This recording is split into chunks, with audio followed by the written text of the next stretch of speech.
예, 반갑습니다. 중앙대학교의 김연명입니다.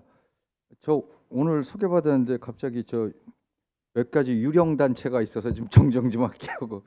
국정기획위원회는 7월 달에 이미 해산돼서요. 지금 없는 단체고요.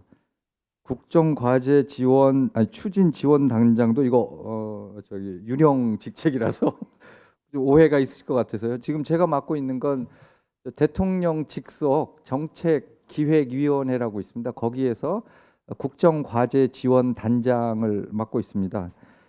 주로 이제 제가 맡고 있는 건 이제 사회 분야 정책들 국정과제를 좀 관리하고 뭐 이런 역할을 좀 맡고 있습니다. 예, 그 어, 자세한 내용들은 여기 현장에 계신 분들하고 이따 토론자들께서 워낙 테크니컬한 내용은 잘 아실 것 같아서 그거 위주로 발제하기보다는 왜 이번 정부에서 이런 정책들을 상당히 예산이 소요됨에도 불구하고 과감하게 치고 나가느냐 이런 배경을 주로 말씀드리는 게 제가 오늘 맡은 임무일 것 같아서 그거 위주로 말씀을 드리겠습니다. 개인적으로 한국 사회복지 역사에 관한 책을 하나 쓴다고 하면 몇 가지 떠오르는 장면들이 있는데 이 저 사회복지사업법을 근로기준법 특례 업종에서 지정 제외한 게 적어도 챕터 하나로는 들어갈 정도의 기념비적인 사건이다 이렇게 생각을 합니다. 그래서 이 근로시간 특례 업종 지정을 과감하게 해낸 물론 여기 계신 분들 중에는 더불어민주당을 지지하지 않는 분도 계시겠지만 굉장히 우리 사회 전체적으로 보게 되면 좀 의미 있게 짚을 일이다 이렇게 저는 생각을 합니다. 물론 이제 기쁨이기도 하고 동시에 굉장히 무거운 어깨가 저희들한테 놓여 있는 것 같습니다.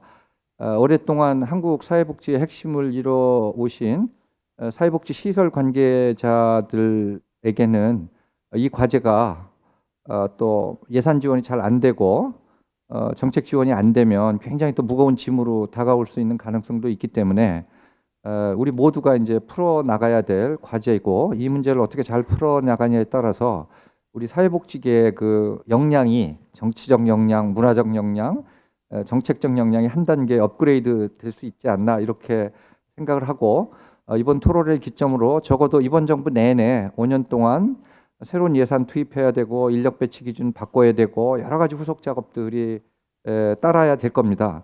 그래서 현장에서 관심을 갖고 저희 학계에서 또 지원도 하고 그렇게 해서 이번 정부 내에서 적어도 이 정책만큼은 좀 깔끔하게 마무리가 돼서 한국 사회복지사의 한 획을 긋는 그런 시기가 되었으면 좋겠습니다. 예, 앞부분 내용을 제가 간략히 좀 넘겨주시겠습니까? 이번 정부에서 왜 그렇게 좋은 일자리를 강조하고 근로기준법이 특례 업종으로 지정된 26개 중에 5개 빼놓고 다 이걸 없애는 쪽으로 갔느냐, 그리고 왜 이렇게 또 최저임금을 일부에서는 굉장히 무리하게 올린 거 아니냐는 비판을 감수하면서까지 이런 정책을 시도하고 있느냐. 이런 게 뭐 그냥 어느 날 갑자기 책상 앞에 앉아갖고 쭉 나오는 게 아니고요. 다 우리 경제 사회 체제를 어떻게 하면 좀 더 좋은 사회로 좀 이끌어 나갈 것인가에 대한 고민에서 나온 거라는 점을 제가 먼저 말씀을 드리겠습니다. 사회복지 하시는 분들은 약간 뭐 어려운 얘기일 것 같은데 좀 핵심만 말씀드리면 왼쪽에 표 1 보면 최종 수요 항목별 구성 추이라고 있습니다. 거기서 오른쪽에 수출이 차지하는 비중이 22.5% 1990년에 2010년에 35.1%로 늘어났어요. 이거는 무슨 얘기냐면 우리 경제에서 수출이 차지하는 비중이 점점점 커졌다라는 얘기고 수출 부분에서 수출이 잘 돌아가지 않거나 이렇게 되면 우리 경제 전반이 굉장히 주름살이 생기는 이런 현상을 그걸 이제 표현하는 지표라고 보시면 되고요. 왼쪽에 이제 가계 소비의 비중은 90년에 41%에서 35%로 줄어들었습니다. 이 표가 전반적으로 보여주는 건 뭐냐면 오른쪽에 수출 부분이 우리 경제에서 차지하는 비중이 상당히 커진 건 좋기도 하고 나쁘기도 해요. 수출 부분이 잘 돌아가서 수출을 담당하는 건 주로 우리나라 이제 대기업들이잖아요. 대기업들이 수출 많이 해서 벌어들인 돈을 갖고 다시 우리나라에 공장 짓고 사람 많이 뽑고 원하청 쪽에다가 좋은 일자리 많이 주고 일감 많이 주고 그러면 돈이 흘러다닙니다. 그래서 가난한 사람들도 소득이 좀 올라가는 이런 현상을 보이는 거죠. 그래서 저런 수출을 통해 갖고 우리 경제적 부가 올라간 것은 적어도 90년대 중반까지는 굉장히 성공적인 정책이었어요. 우리가 수출을 저렇게 장려하지 않았다고 하면 1950년대, 60년대 거의 지금 현재 아프리카 수준의 소득에도 못 미치던 가난한 나라에서 갑자기 세계 경제 규모 뭐 10위권 안으로 점핑할 수 있었던 게 상당 부분 이제 수출이 갖고 온 영향이죠. 근데 언제부턴가 수출 부분이 잘 돌아가도 그 돈이 중소기업이라든지 하청기업이라든지 이런 쪽으로 흘러들어가지 않는 현상이 나타났어요.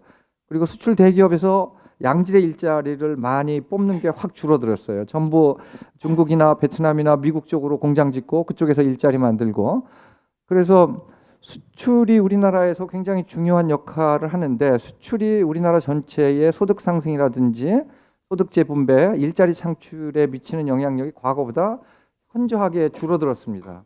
이런 상태에서 계속 수출 부분에다가 목을 매는 정책을 썼다간 저 왼쪽에 보시는 것처럼 가계 소비의 비중은 점점 줄어들고, 왜 가계 소비 비중이 줄어드느냐? 비정규직과 같은 일자리가 너무 많이 만들어지고 저임금 일자리가 만들어지고 하다 보니 사람들이 소비할 돈이 없어요. 즉 내수가 점점 죽어가는 현상들이 우리 경제가 당면한 굉장히 핵심적인 문제 의식이었습니다. 그래서 왼쪽 표에서 보는 건 이번 정부가 역점을 두는 건 저 오른쪽에 나와 있는 수출 부분을 약화시키거나 혹은 뭐 그것을 그냥 알아서 하세요 내던지겠다는 게 아니고, 수출은 수출 부분이 잘 돌아갈 수 있도록, 그리고 수출에서 벌어들인 돈이 밑으로 흘러내릴 수 있도록, 예를 들어 대기업들의 갑질을 좀 완화시킨다든지 중소기업에 대한 그 원가 절감 이런 거를 대기업에서 너무 강요하지 않는다든지 이런 정책을, 소위 말하는 이제 시장에서 공정 경쟁이 이루어지도록 하는 정책들을 한편으로 추진하되, 왼쪽에 나와 있는 가계 소비의 크기를 늘리기 위한 전략을 많이 쓰는 겁니다. 그래서 가계 소비를 늘리기 위한 전략은 간단합니다. 잘 알려진 것처럼 최저임금 수준을 높이게 되면 가계 가처분 소득이 올라가는 현상도 있고, 그다음에 비정규직을 덜 쓰면 가처분 소득이 올라가고요. 오늘 얘기한 주제인 근로기준, 그 사회복지 사업을 근로기준법 특례 업종에서 지정을 하고 뭐 여러 가지 후속 조치를 취하게 되면 이쪽이 양질의 일자리가 만들어지고 어느 정도 임금 수준도 올라가게 되면 전체적으로 내수를 활성화시키는데 굉장히 큰 영향을 줄 수 있다라는 게 이제 전체적으로 큰 내용이라 말씀을 드릴 수 있습니다. 넘어가 주시기 바랍니다. 그래서 이런 큰 흐름을 문재인 정부에서 소득주도 성장이란 말로 표현을 했습니다. 많이 들어보셨을 겁니다. 소득주도 성장을 이해하시려면 그 반대말인 이윤주도 성장을 이해하시면 되는데요. 이윤주도 성장이라는 것은 쉽게 말씀드리면 이런 겁니다. 경제가 성장하고 장기적인 안정을 가져오려면 기업이 투자 많이 해서 일자리 많이 만들고 부가가치를 많이 만들어내면 그게 바로 경제 성장의 지름길이다. 이런 시각입니다. 그래서 과거 우리나라가 산업화를 시작한 이후로 지난 보수 정부까지 기업에게 물적 자원, 인적 자원, 뭐 세제 지원을 통해 갖고 대기업들을 키워나가는 정책을 썼고, 아까 말씀드렸듯이 어느 정도 성공을 했습니다. 그런데 언제부턴가 기업이 커져도 그 돈이 밑으로 흘러가지 않는 현상들이 발생이 됐어요. 그래서 이윤주도 성장을 하려면 정부에서 쓰는 정책들이 대표적인 게 뭐냐? 법인세를 인하해줘 갖고 기업들이 투자 여력을 많이 만들게 하는 겁니다. 그리고 기업 활동 많이 할 수 있도록 규제를 많이 완화시키는 겁니다. 그리고 또 하나는 이제 임금이 너무 많이 올라가면 국제 경쟁력에 장애가 생기니 임금을 좀 억제하는 전략입니다.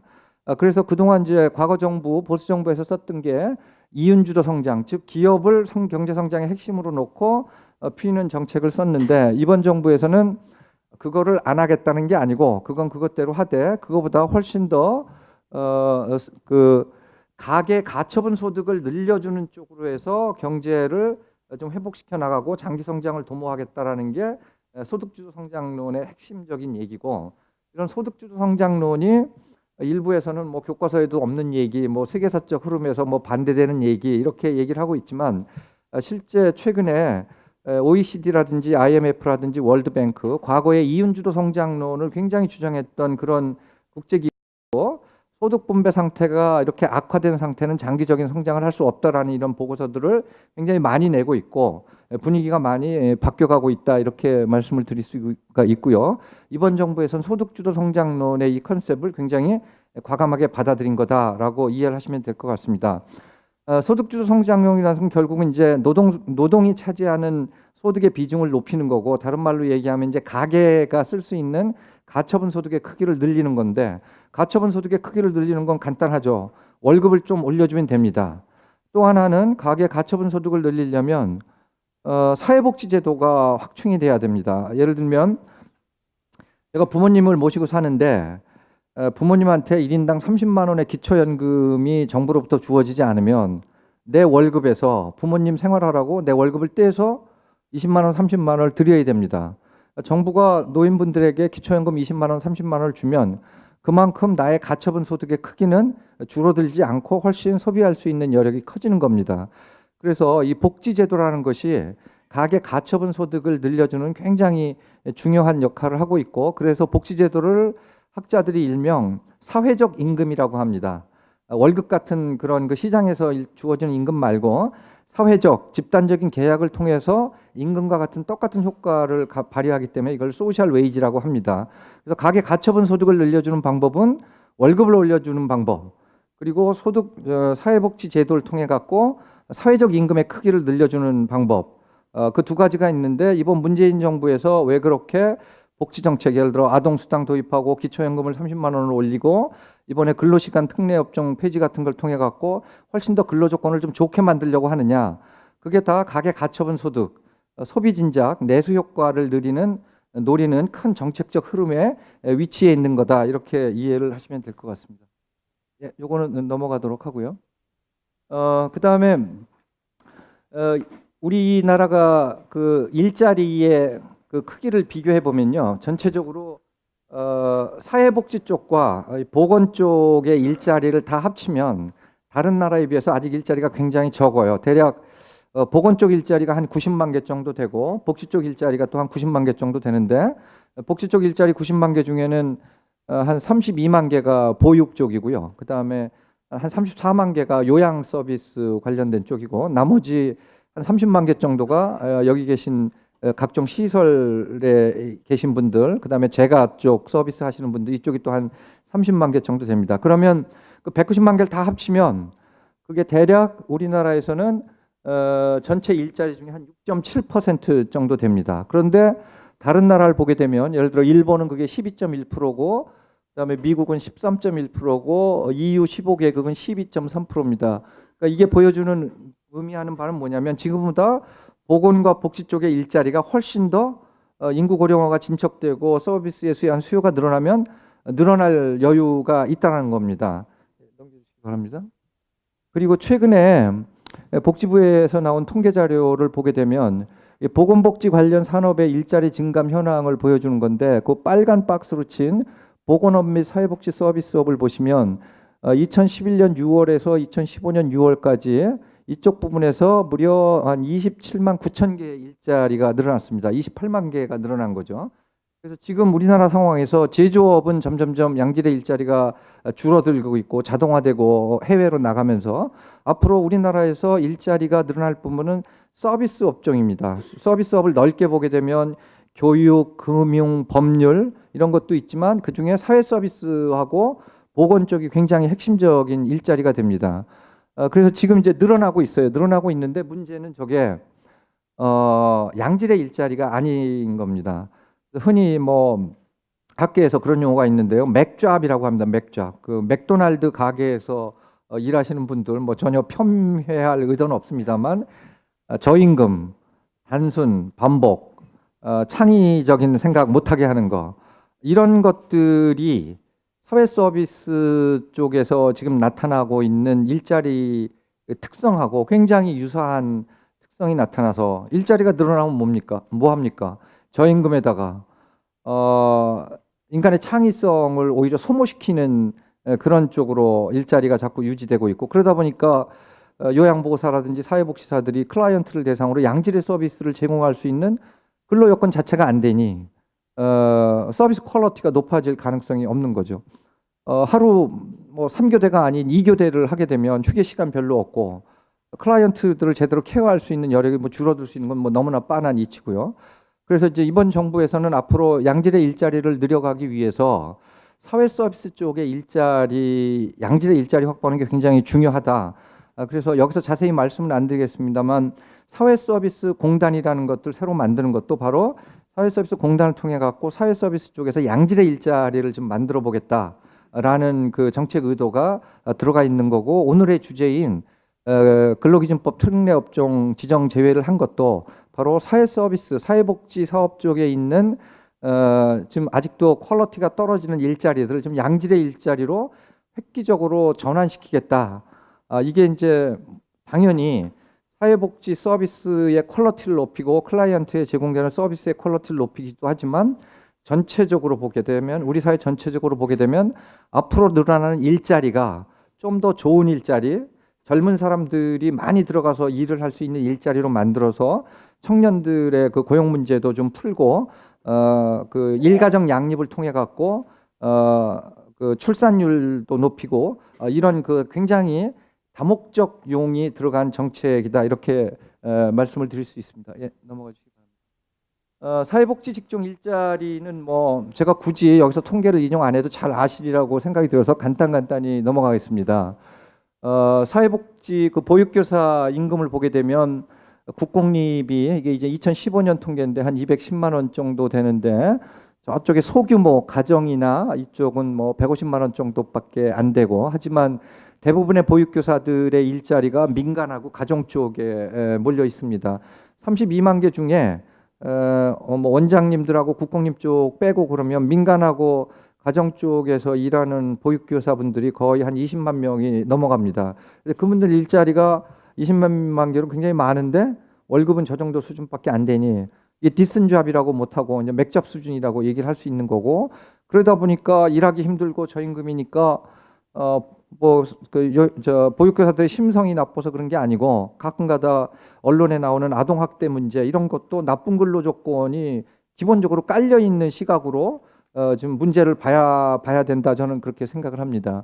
마찬가지로 요양보호사 쪽 표를 저기 적어놨습니다만, 시급으로 따지게 되면 굉장히 낮은 수준이고, 앞으로 요양 서비스의 퀄리티를 높이기 위해서는 어떻게 하면 요양보호사들의 근로 조건을 좀 향상시킬 것인가, 이게 이제 굉장히 중요한 정책 과제라고 생각이 듭니다. 예, 넘어가 주세요. 그다음에 뭐 이건 뭐 너무나 잘 알려져 있는 거기 때문에 그냥 간단히 넘어가겠습니다. 그리고 초과 근로수당 지급 안 되는 현상들도 뭐 도처에서 많이 나타나고 있는 거 그동안 많이 얘기됐고 현장에서 느끼실 거라고 생각이 들어서 넘어가겠습니다. 그래서 이런 상황 속에서 전체적으로 우리 사회에서 양질의 일자리를 많이 만들어내는 게 우리 사회 발전을 앞당기는 큰 흐름이다라는 게 이제 이번 정부가 갖고 있었던 생각이고, 그런 측면에서 사회복지 일자리를 괜찮은 일자리로 전환하는 게 굉장히 중요하다. 이게 서비스의 퀄리티를 높이는 데도 중요하고, 가계 가처분 소득의 크기를 올리는 것도 중요하고, 사회복지 종사자들의 일가정 양립을 만들어내는 환경을 만드는 데도 굉장히 중요하다라고 중요한 핵심 과제이고요. 그래서 이제 임금 현실화, 근로시간 단축 등 근무 환경 개선을 적극적으로 하게 되었고, 특례업종 지정 폐지라는 성과까지 나타나게 된 겁니다. 그래서 큰 맥락으로 보게 되면 전체적으로 우리나라의 저기 뭐 제조업도 그렇고 나머지 부분도 그렇고 다 워낙 장시간 노동을 하고 있잖아요. 저 오른쪽 통계 보시면 2015년 근로시간이 한국이 2071시간, 가까운 일본이 1734, OECD 평균은 1691시간밖에 안 되니까 1년에 2071시간을 일하면서 일가정 양립하라, 이거 뭐 불가능한 얘기거든요. 그래서 이런 것들을 이제 전반적으로 개혁해 나가기 위한 큰 틀이 이제 서서히 마련돼 가고 있다, 이렇게 생각이 듭니다. 예, 넘어가 주시기 바랍니다. 특례업종 지정 폐지에 대해서는 이제 여기 토론자들 분께서 저보다 훨씬 더 자세한 얘기를 해줄 거기 때문에 이번에 근로기준법 특례업종의 폐지가 어떤 내용을 갖고 있는지 이 부분만 말씀드리고 제 발제는 마치도록 하겠습니다. 첫 번째는 지난 3월 20일 날 주당 52시간 근로시간을 52시간으로 제한하는 근로기준법이 통과가 됐는데, 이게 뭐 어느 날 갑자기 된 게 아니고요. 국회 환경노동위에서 무려 5년 동안 이 법안을 갖고 논의를 했고, 그 전에 근로시간 단축을 위해서 노사정 협의회에서 수많은 토의와 합의를 거친 걸 따지면 거의 한 15년 이상 논쟁을 벌여오고 이번 정부에서 성과를 낸 것입니다. 그러니까 굉장히 오랜 시간의 검토가 있었고 국회에서 여야 합의로 통과시켰다는 걸 일종의 사회적 합의가 있었다 이런 의미로 해석을 할 수 있습니다. 그래서 이제 주 노동 시간을 52시간으로 딱 제한을 하게 되면 경제에 미치는 충격이 크기 때문에 단계적으로 확대를 하게 됐습니다. 그래서 300인 이상은 올해 7월 1일부터 52시간으로 딱 이제 근로시간을 제한하고요. 주로 이제 사회복지 관련 업종이 많이 모여 있는 50인에서 300인 미만 업종, 그거는 2020년부터 제한 규정을 받게 되고요. 그다음에 5인에서 50인 미만 업종은 2021년 7월 1일부터입니다.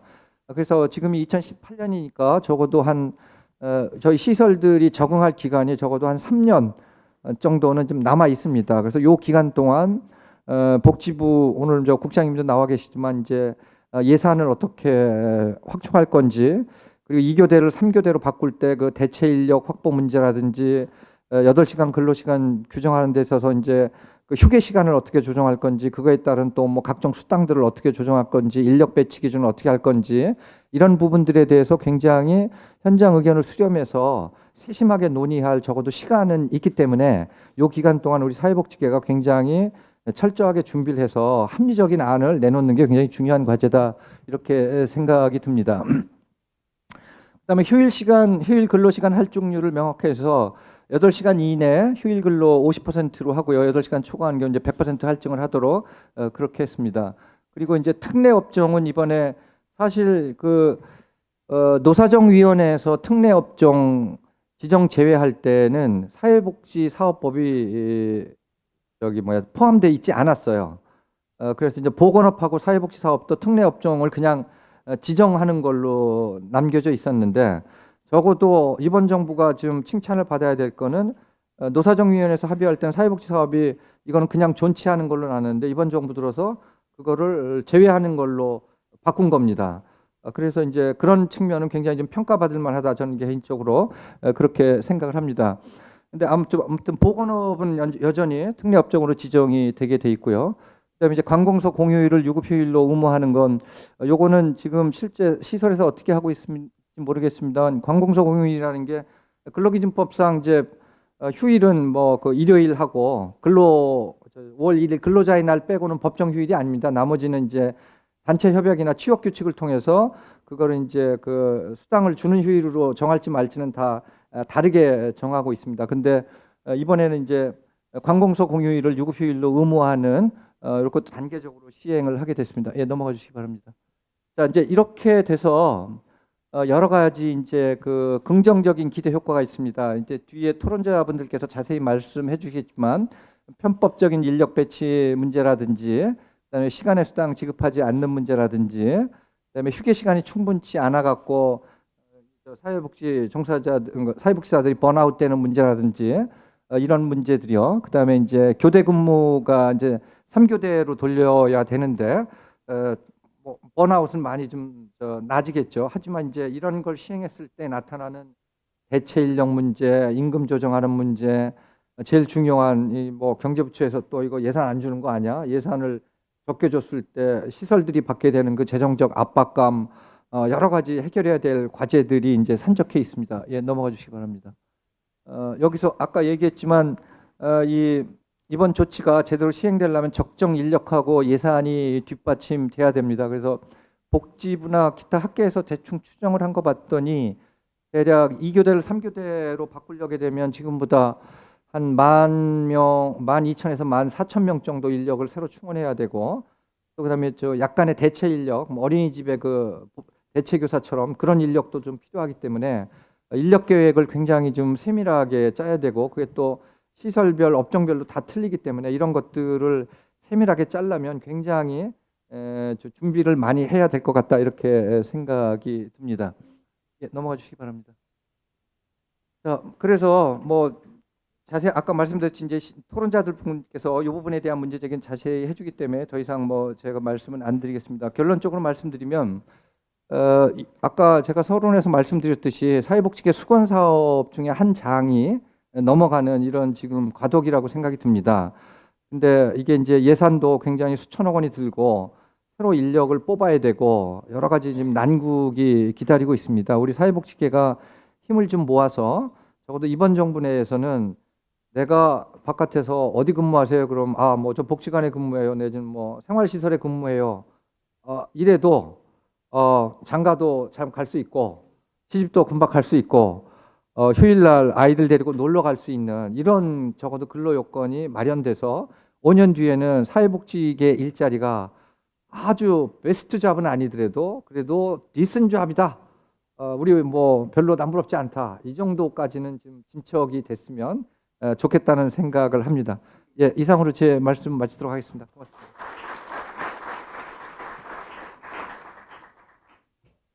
네, 다시 한번 발표해 주신 김현명 교수님께 큰 감사의 박수 올려드리겠습니다.